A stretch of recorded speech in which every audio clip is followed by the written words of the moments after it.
Welcome back to the world of Buddhist Audio Bookshelf. Today, we continue our journey through Dharma Talks by Thanissaro Bhikkhu, Geoffrey DeGraff. Dive deeper into these insightful teachings with us. Crafted meticulously by our team, this audiobook is a vessel for sharing Buddha's wisdom. Your support in spreading these teachings is crucial. Subscribe, like, and share to amplify their impact. Let's together cultivate a world enriched by Buddha's profound guidance. Relax and absorb these teachings' essence as we tread this enlightening path. Let's start with today's reading. Heedfulness is the path. June 2, 2004. Tonight is Visakha Puja, the night that marks the full moon day in the month of Visakha, which straddles May and June.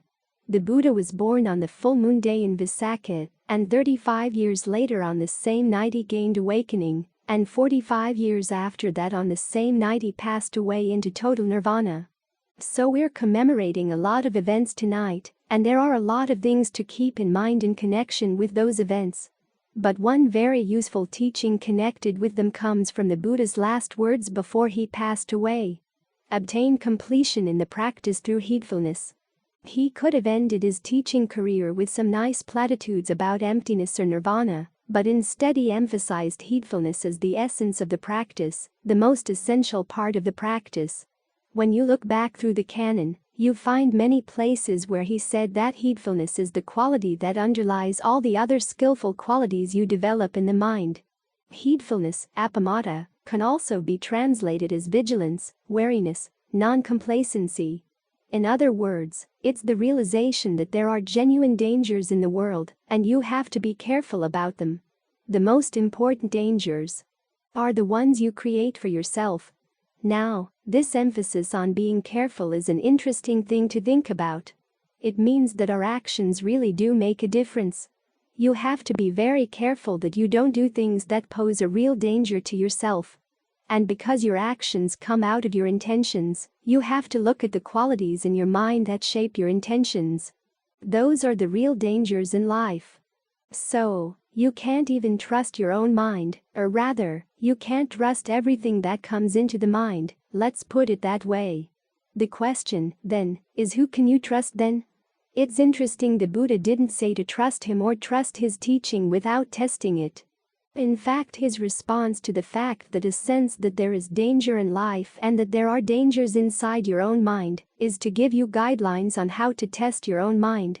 And in the course of testing it, you make your mind more and more reliable, so that you don't give in to laziness or lack of mindfulness, you don't give in to complacency. You realize there are urgent things that need to be done in this life. Our own actions shape so much of our lives, and it's so easy to do things that are careless, so easy to do things that are just the quick way out. So we have to be careful. We need to have a sense of urgency, a sense of heedfulness in order to protect ourselves from those qualities.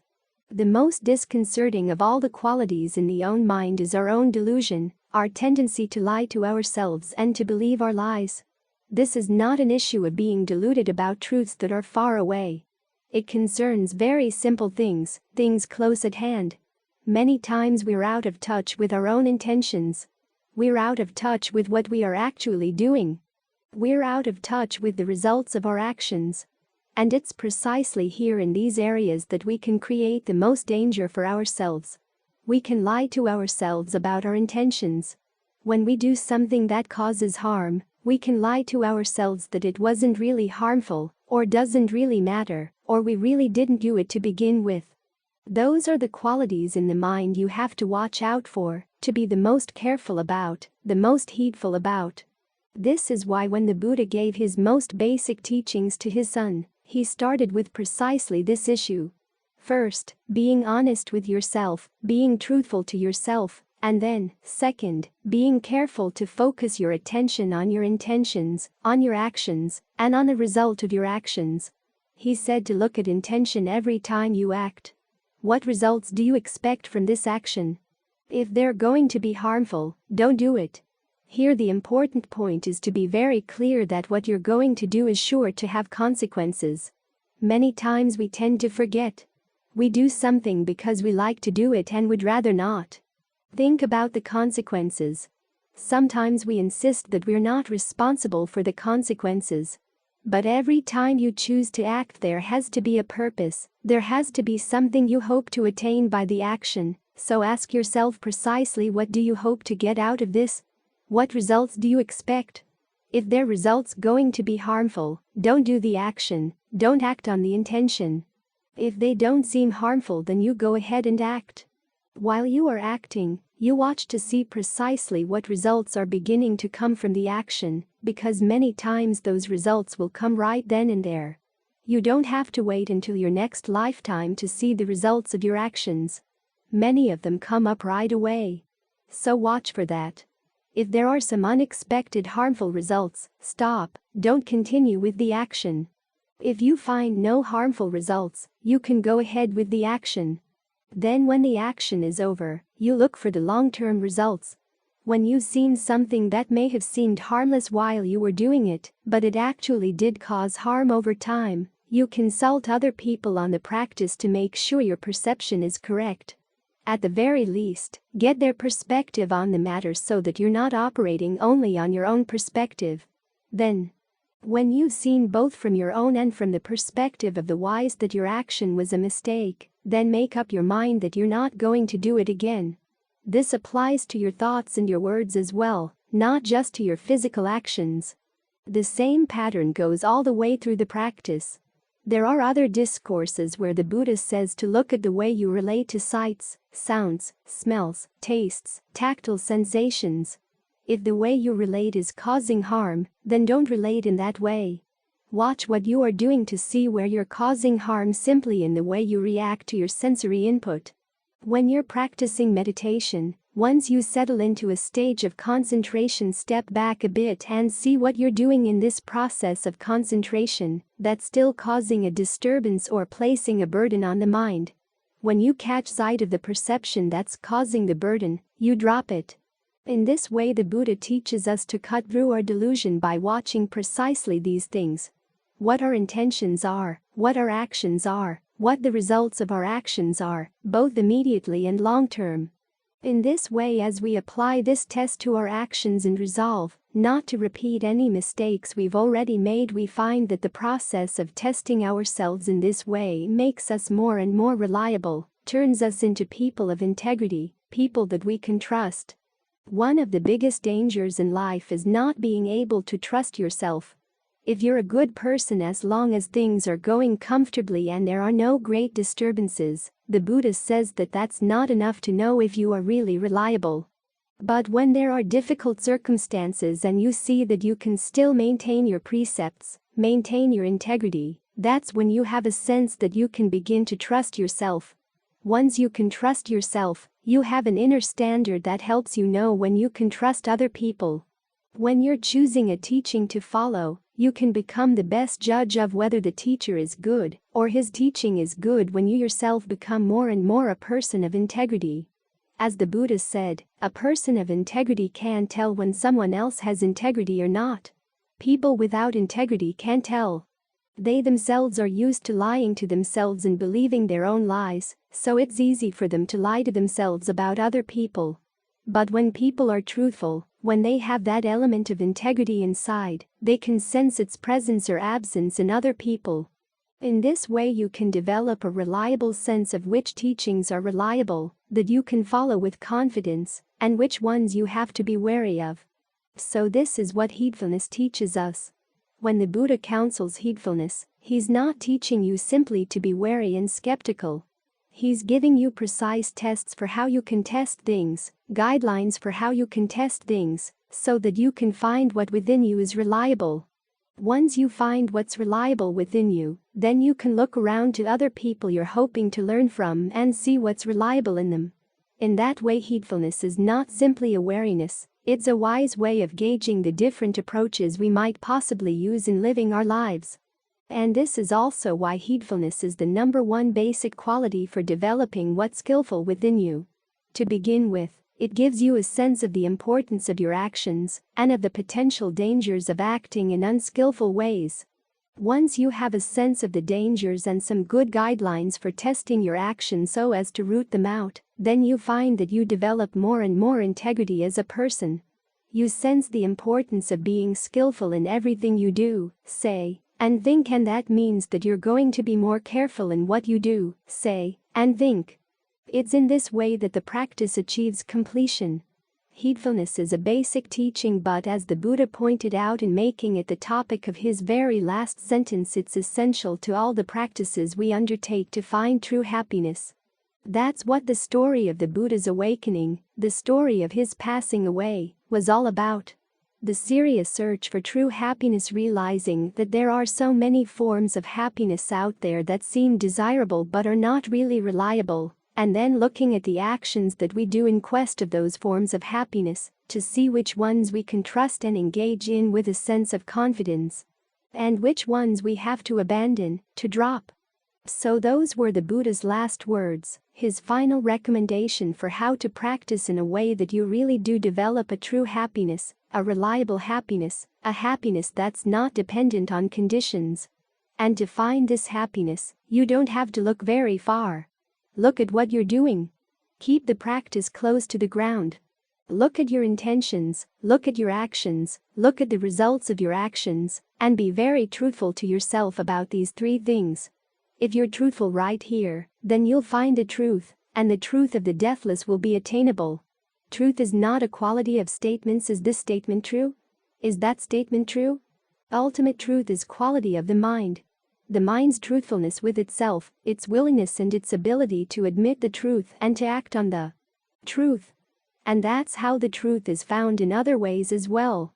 So we don't look for the truth outside, we start looking for it within.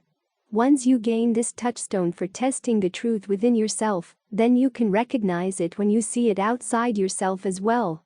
This is important. If we don't find this kind of truth, we're subject to all kinds of delusions, all kinds of misunderstandings. We don't really have any sense of who outside we can trust. And that puts us in a dangerous situation. There really is danger in this world. But the potential for security is not something that lies outside, it lies more within ourselves. It lies within our capacity to overcome that danger, to provide ourselves safety from that danger. So you can imagine the monks at the night of the Buddha's awakening. They're expecting some special exoteric teaching on the wonders of nirvana or the wonders of the deathless, and they get this teaching instead. It turns them back on themselves, what they're doing right now. So the teaching should also make us also reflect on what we're doing right now as well. The teaching comes across 2,600 years and points right at your nose, right between your eyes. Of all the things the Buddha could have said on the last night right before he entered total nirvana, this is what he left as his final legacy for the human race. The reminder to be heedful. As he said, all fabricated things are subject to change, subject to passing away. It's through heedfulness that we find what's not subject to change, what's not subject to passing away, something that's not fabricated. As he said, heedlessness is the path to death, but heedfulness is the path to the deathless. And it all starts right here within our own minds. Days fly past. July 28, 2004. Days and nights fly past, fly past. What am I doing right now? The Buddha has you reflect on that every day. The first sentence is for reflecting on how fleeting time is. Our lives are rushing where? Rushing toward death, that's for sure. When are we going to come slamming into death? We don't know. So we don't know how much time we have left, which comes to the second part of the reflection. What am I doing right now? You at least know that you have the present moment. What are you going to do with it? For the Buddha, that's always the big question. What are you doing with what you've got right now? His teaching focuses on doing, on action. Everything we know is an action or the result of an action. Even theories are actions. Ideas are actions. Concepts are actions. They're part of a causal chain. Where are they taking us? Even when you're meditating, sitting here trying to do absolutely nothing, there's still an action going on. There's an intention. So what is your intention right now? Focus on the breath, get the mind to settle down. And in the process of settling down, learn to see what's going on, to see more and more clearly what you are doing. The whole point of the practice is to get clearer on what it is to act. What does it mean to do something? What does it mean to have an intention? And in particular, which actions and which intentions are most skillful? Which words, which thoughts, which deeds are most skillful? Always look at things in those terms. When I was staying with Ajahn Fuang, and I'd report a particular experience in my meditation, he'd never say, "This if the first jhana, this is the second jhana, this is whatever." He wouldn't tell you what it was, but he would tell you what to do with the experience. First off, though, he'd want to hear about experiences that had happened repeatedly. In fact, ones that you were continuing to have right while you were talking to him. Those were the best. If you could get into a particular stage of concentration, he wanted you to try to maintain it, to bring it to him basically. And then he would tell you what to do with it. That was the important thing. What to do with it. Ajahn Fuang, in one of his Dharma Talks, described his time studying with Ajahn Sao. When people came to study meditation with Ajahn Sao, he'd teach them Buddha as the object of meditation. If they wanted to know what it meant, he would say, "Don't ask. Just go ahead and do it." If they wanted to know what was going to happen if they meditated on Buddha, he'd say, "Don't ask. Just do it. And see what happens." And so if they actually meditated and came back to report on what was happening, they'd want to know, "Is this right?" And he'd tell them whether it was right or wrong, and then say, "This is what you should do with it next." That's the attitude we should try to develop in our meditation. Whatever comes up in the meditation, always ask the question, "What am I going to do with it?" When you see visions, when you see light, what are you going to do with them? That's the important issue. If you place too many layers of interpretation on what you see, is the vision true? What does it mean?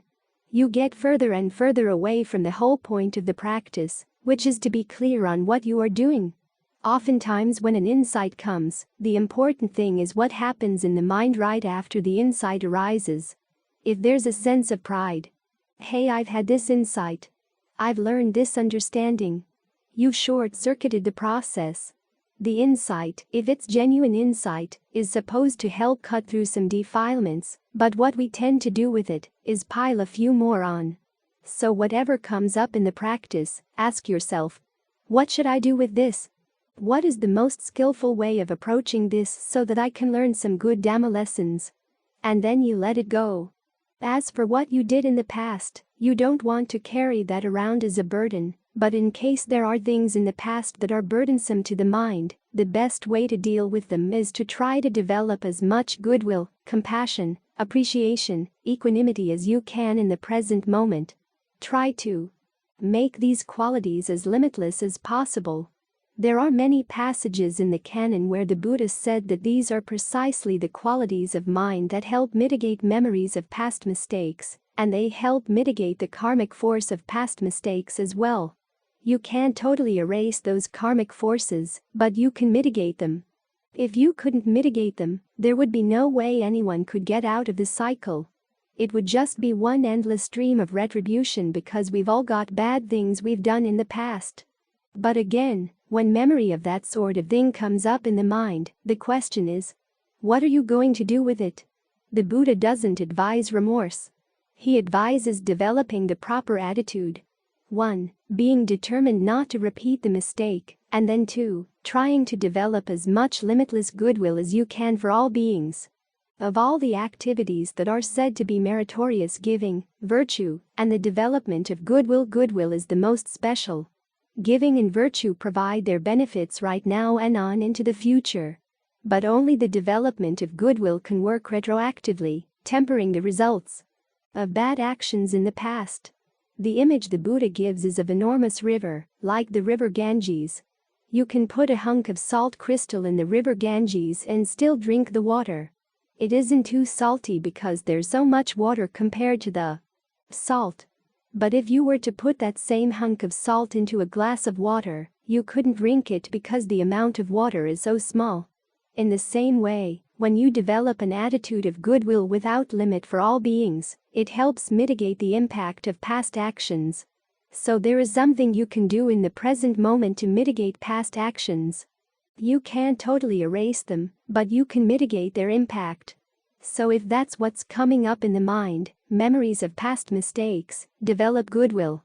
Instead of asking, what did I do in the past? Why did I do it? It's more fruitful to ask, what am I doing about these memories of the past as they're appearing in the present? That actually gets you somewhere. If anticipations of the future are coming up in the mind, reflect on death, because you don't know when or how it's going to happen. You have to be prepared for that eventuality as well. Someone once said that wisdom starts with the reflection on death, realizing that you don't have all the time in the world. You can't just do anything you want to. You've got to figure out what you are going to do with the small amount of time remaining to you. What is the best use of your life? And again, that boils down to, what are you doing right now? If you're putting the mind in shape so that death won't shake it, you're doing the right thing with right now. Why does death shake the mind? Because we identify with the body, we identify with feelings, perceptions, thought constructs, sensory consciousness. As long as we identify with things, we're going to be shaken not only by death, but even by the slightest changes in these things. Life seems to be going along well and all of a sudden something comes up unexpectedly. We're rocked by it. So the path of practice that allows us to let go of these things, to stop identifying with them. That's the path of practice that's the best use of our time right now. There's a passage in the canon where a group of monks are going to a strange land. So they go to say goodbye to Sariputta, and he asks them, suppose someone asks you, what does your teacher teach? What are you going to say? Apparently they hadn't given much thought to this, so they said, well, what would you say? And Sariputta said, our teacher teaches the abandonment of the attachment to the 5 khandhas. And the next question would be, what advantage do you see in that? And the answer, because when the 5 khandhas change, the mind isn't shaken by them. That's Sariputta's synopsis of what the whole teaching is all about. How to keep the mind from being shaken. And this is what we're working toward, what they call the unshakable release of the mind. To get there involves virtue, concentration, discernment. Heightened virtue, heightened mind, heightened discernment. With heightened virtue, you really are meticulous about your precepts, you really are meticulous about your actions. The heightened mind is the development of strong concentration. Heightened discernment is the discernment that sees through our attachments. These are all activities, things we can do. And then there's release, which is the 4th of what they call the noble dhammas. That's not something you do. It's the result. It's where all the other ones are headed, it's where they're aimed. This practice is what they call the kamma that leads to the end of kamma. You have to actively do this, you have to actively train the mind in this direction. It's not simply a matter of going back to what might be assumed to be its original nature. There is always the question, even if it had an original nature that you could talk about, what would be the purpose of that, because the original nature got defiled? If you simply go back to the original nature, it's just going to get defiled all over again. You want something that can't be defiled, that can't be trapped. What this means is that we have to train the mind in a new direction. Bring it to a new point of equilibrium, where it hasn't been before. That's the doing. Once it gets there, then there's the non-doing, the release from intention, the release from kamma. So this is where all of our actions should aim. Even before you get to that unshakable release, if your actions are aimed in this direction, then death doesn't hold the fear that it normally would because you've built up a momentum. And you reach a point in your practice where you know that death is not the end. You may not have come to the end of your defilements at that point, but you know that death is not the end, that there's a deathless. And the momentum of your actions toward the direction of the deathless will just keep carrying over, as long as you maintain the determination that this is where you want your actions to aim. This is why the Buddha has us be very careful about what we do and say and think at all times. You can't act simply on impulse or just because you feel like doing something. You always have to take into consideration what the results of your actions are going to be. This may seem tiring or wearisome, But that's why we have concentration practice, to give the mind a place to rest. At the very least, it is not doing anything unskillful while it's resting, and it's also building up the qualities it's going to need to keep itself strong in this examination of its actions. Ajahn Lee makes a comparison with a knife. If you have a knife that you just keep using, without sharpening it, without coating it with oil, it's going to get dull, it'll probably get rusty. Then when you try to use it to cut something, it takes a lot of effort. If you're cutting food, many times the rust will contaminate what you've tried to cut. If you eat it, you may catch tetanus and die. But if you keep the knife in the scabbard, keep it sharpened, bathe it in oil when it needs to be oiled, then when you pull it out and use it to cut things, they cut through nice and clean, they're not contaminated, and then you just put it back. That's the mind that has a good place of concentration as its resting point, its whetstone. In this way, the constant emphasis on looking at what you're doing becomes less and less onerous, less and less of a burden, because you've got a stronger mind. And you've got a good place to keep it when it doesn't have to be actively thinking about things, so that it's not wasting its energy on frivolous matters. When the time comes when you have to decide what you want to say, what you want to do, you don't feel burdened by the events around you. And you can be very clear about what the consequences of your actions are going to be. This way you find you have less and less to regret in your life. So, days and nights fly past. What are you doing right now? If the Buddha asks you this, what kind of answer would you give?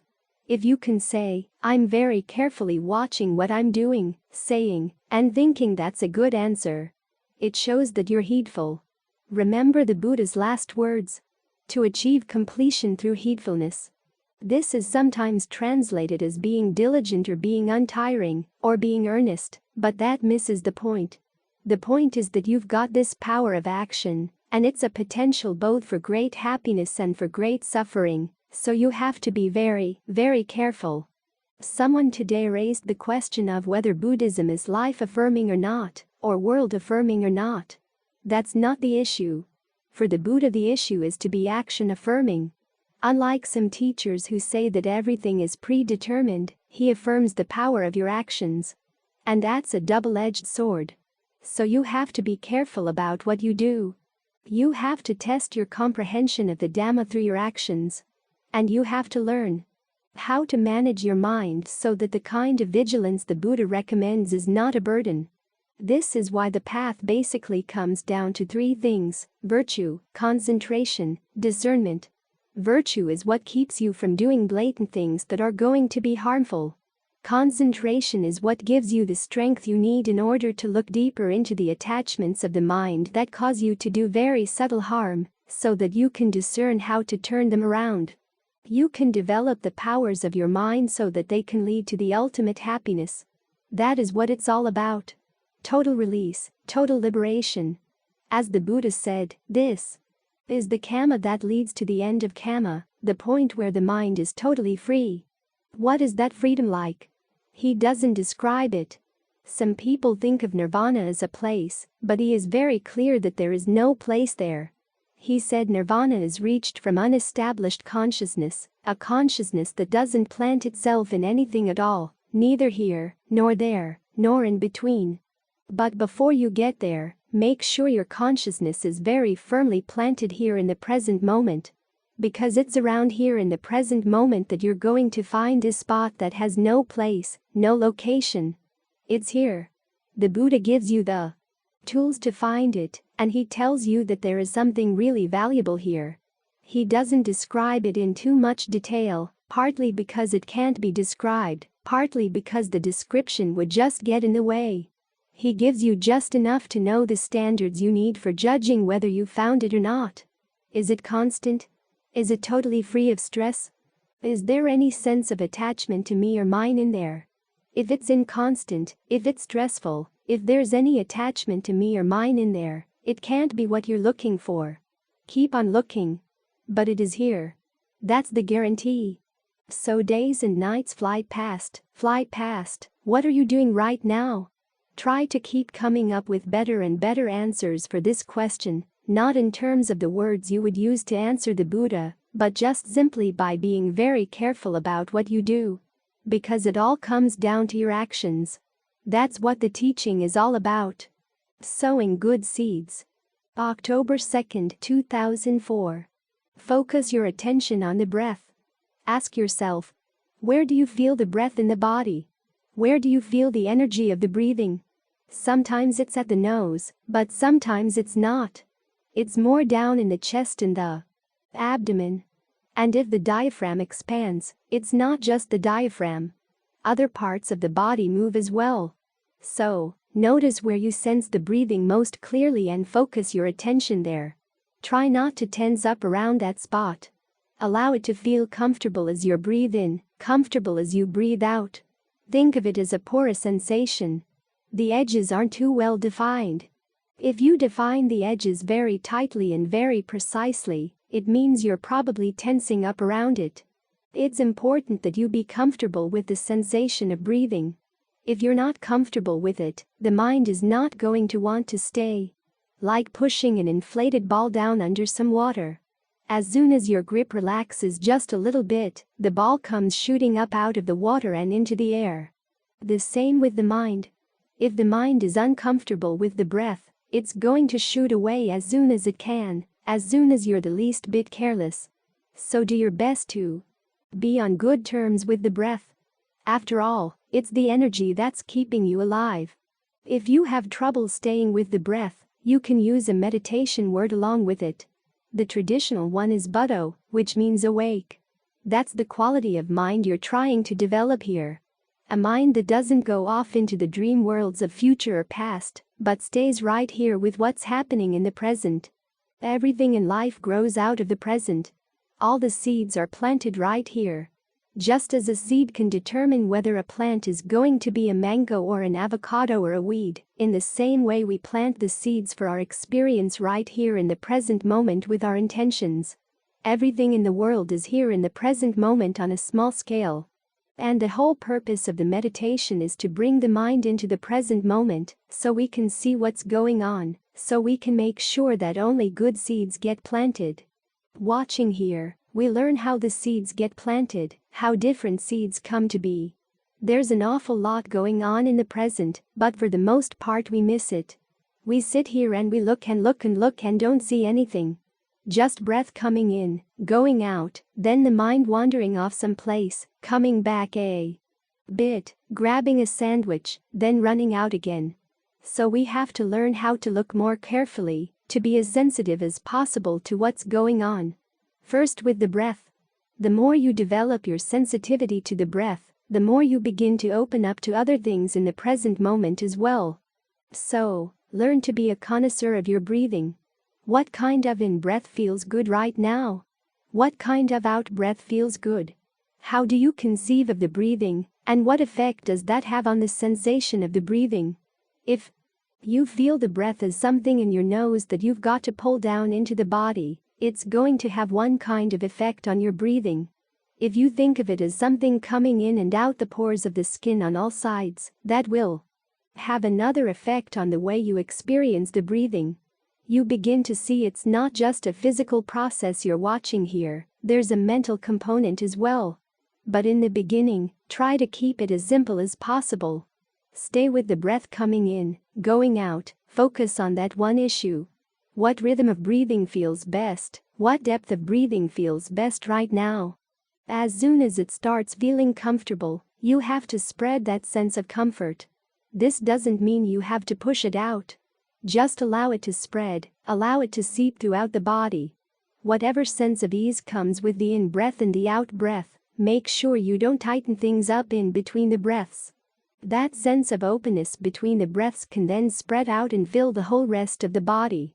This is important because as the breath starts getting subtle and as the mind settles down, as it gets more and more still, you need less and less oxygen, so the body left on its own will breathe less and less. The sensation of the breath will get more and more refined. If you're not really observant, if your foundation is not really solid, you get lost. Either you wander off to what is called delusion concentration, where the mind is still but doesn't really know quite where it is. Or else you fall into an air pocket, kind of drop out of sight for a minute and come back up again. That's a sign the breath has gotten too refined, more refined than you can follow. So the best way to counteract both of those problems is as soon as the breath starts feeling comfortable, you can spread that sense of comfort throughout the body. You can go through the body section by section, starting at the back of the neck. At the navel you can start anywhere, as long as you're systematic enough to cover the whole body, eventually, section by section. Notice where there's tension or tightness in your posture, notice where there's tension or tightness in the breath, allow things to relax, so that the feeling of the breath can spread anywhere in the body at all. Once you survey the body a couple of times like this, you can settle down in one spot. Think of the sense of ease of the breathing spreading out, seeping out through the whole body. Then your only responsibility is to maintain an awareness that covers the whole body. It'll have a tendency to shrink, so watch out for that. Just think of your awareness spreading out in all directions. We have a tendency to think of our mind as facing the same direction as our eyes. Our awareness seems to be facing forward. But when you close your eyes, there's no need for the mind to be facing forward. It can face in any direction at all. Try to make it 360 degrees and then maintain that state. Be as continuous as you can in your focus on the breath. The continuity of your focus is what makes all the difference.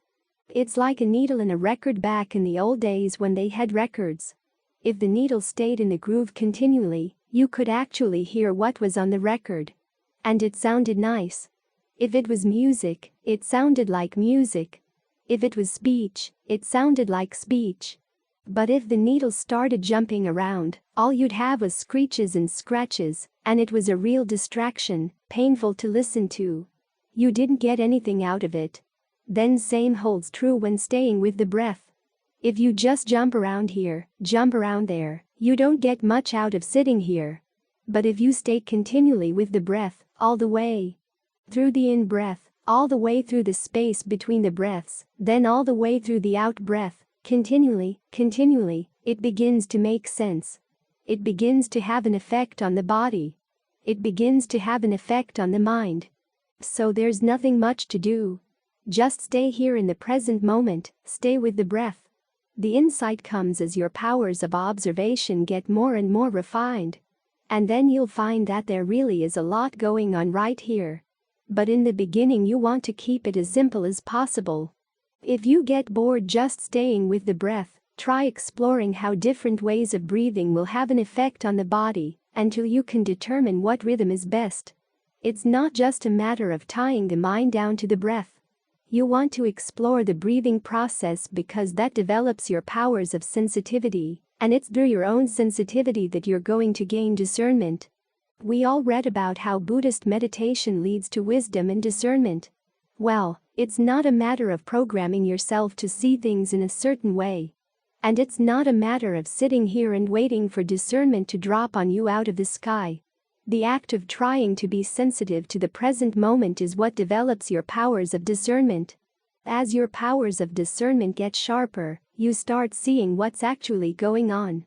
There are directions to recommend that you look at a certain aspect of the present moment, or that you ask certain questions in the present moment, but unless you have developed your own sensitivity, you're not going to see anything.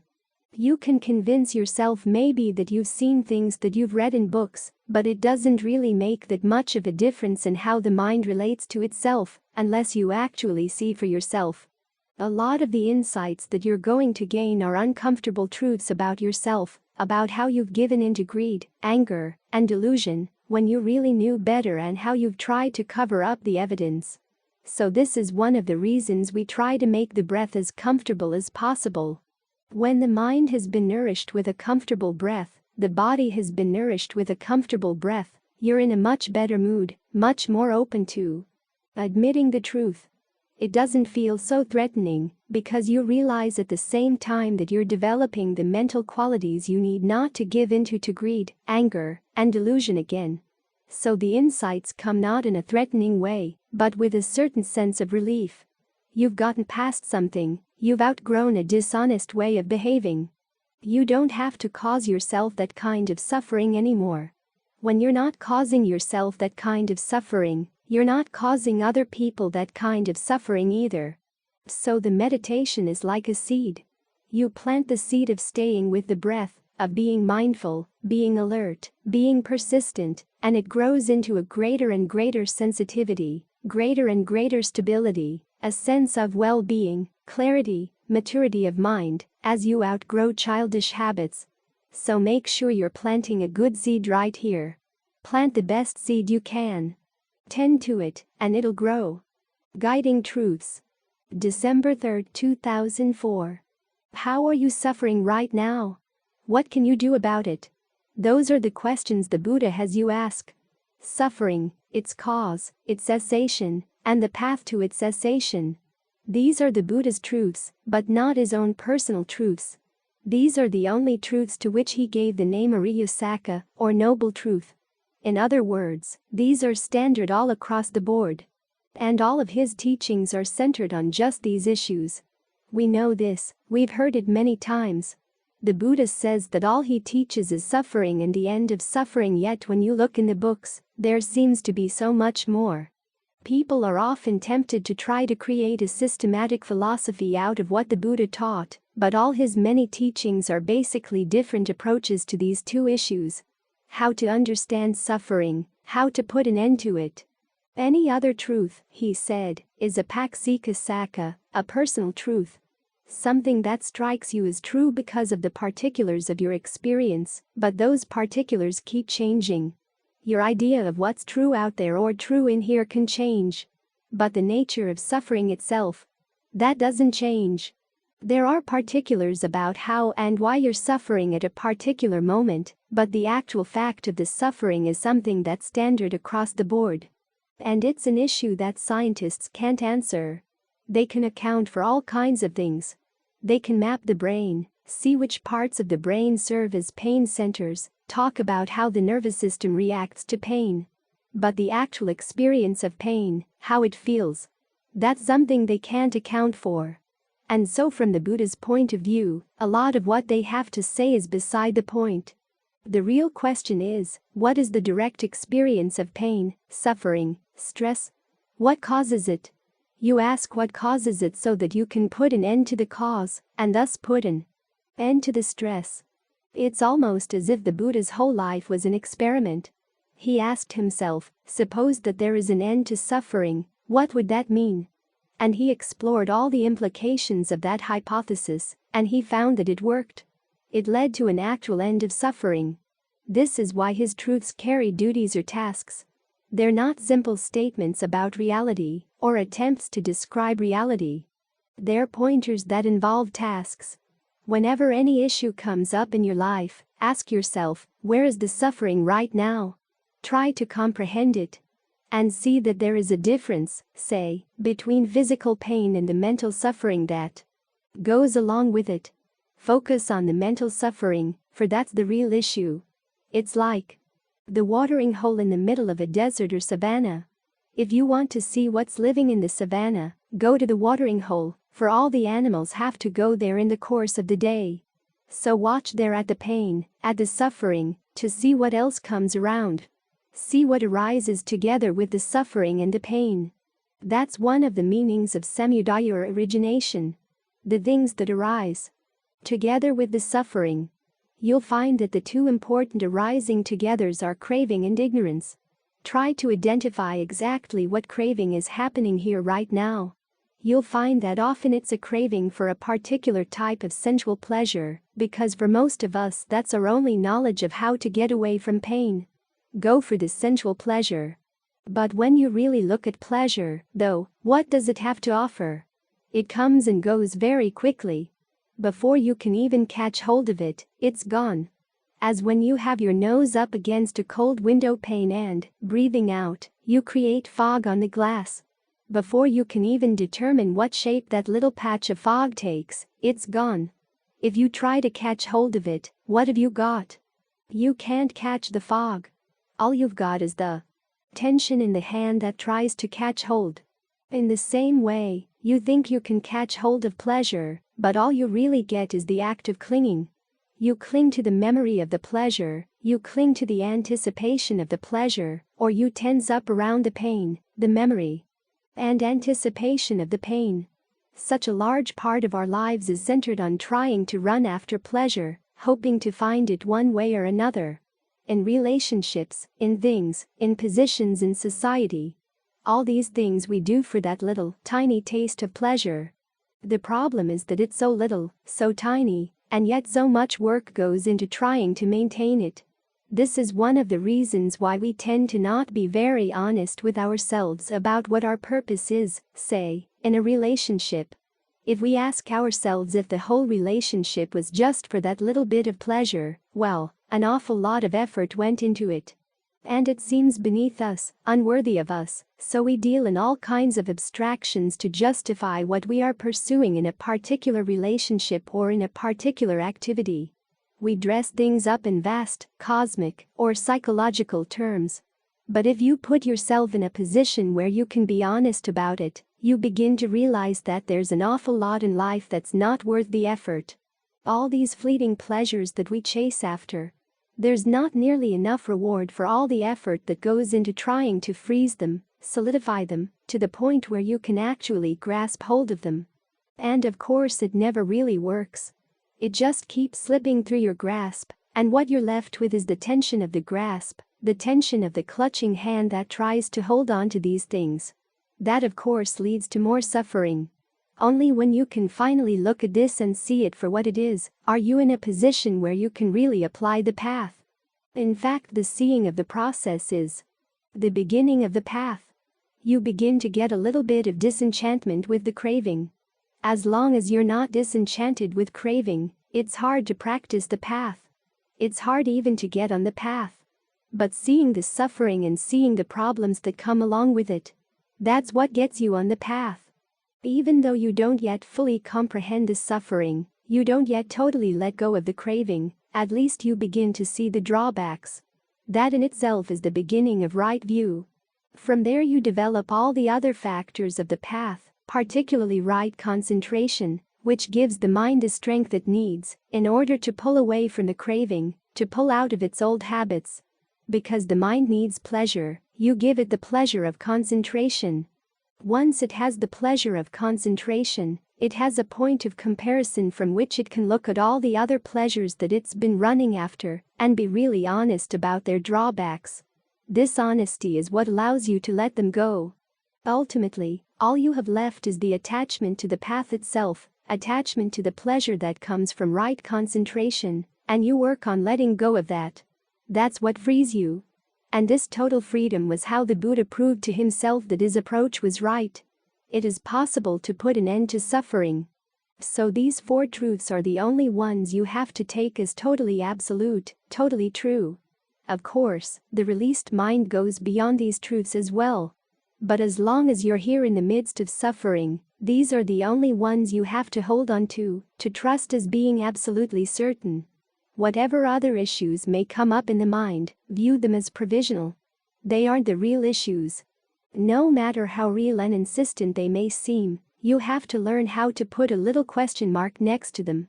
Then break them down into the terms of the Four Noble Truths. Because the Four Noble Truths are so basic and well known, we forget how radical they are. But if you learn how to use them in a radical way, they can really show their power. They're like a universal solvent that can dissolve every other issue in the mind.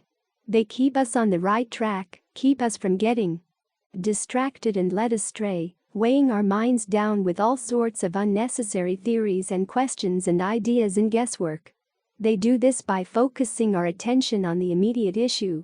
What is the suffering right now? What are you doing that's aggravating the suffering?